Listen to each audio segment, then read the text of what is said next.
তো আজকে সকাল সকাল বর নিয়ে এসেছে চিকেন। তো চিকেনটা প্রথমে নুন হলুদ দিয়ে মাখিয়ে রেখেছি, আর সাথে কিন্তু রান্না করব শাক। আর এই ঢেঁকি শাকটা কিন্তু বেশ আলু দিয়ে বানালে বেশ ভালো হয় খেতে।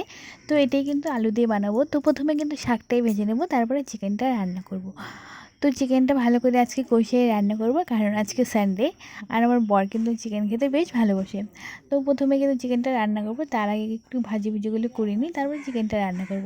আর চিকেনটা দেখো ভালো করে মশলা দিয়ে মাখিয়ে এবার কিন্তু রান্না করছি। তো চিকেনটা কষানো হচ্ছে দেখো। আর আজকে কিন্তু তোমাদের সাথে আমি ছোটোবেলার ভিডিওগুলো শেয়ার করব। তো ক্লিপগুলো আগেই নেওয়া হয়েছিল, বাট তোমাদের সাথে শেয়ার করতে পারিনি।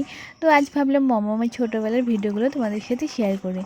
জানি মাম্মাম এখনও ছোট আছে, বাট আরও ছোটোকার ফটোগুলো মানে ভিডিওগুলো তোমাদের সাথে শেয়ার করব। আর তোমাদের সাথে কথা বলতে বলতে দেখো আমাদের চিকেন রান্নাটাও কিন্তু পুরো রেডি। এবার চলো মামামের ভিডিওগুলো তোমাদের সাথে শেয়ার করে। তো দেখো মামাম কিন্তু 1 মাসের পরে এই ভিডিওটা নিয়ে, ও কিন্তু এখন খুব ছোট ছিল। দেখো তখন চুপচাপ ঘুমিয়ে থাকতো, আর এখন কিন্তু মামা খুব দুষ্টু হয়েছে, ও কিন্তু এখন খুব দুষ্টুমি করে। তো দেখো এটা 1 মাসের পরের প্রায় ফটো হবে, মানে ভিডিও তখনকার তোলা। তো তোমাদের সাথে আজকে শেয়ার করলাম।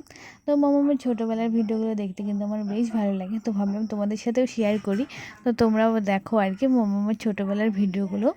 তো মামাম ছোটোবেলায় দেখো বেশ শান্ত ছিল।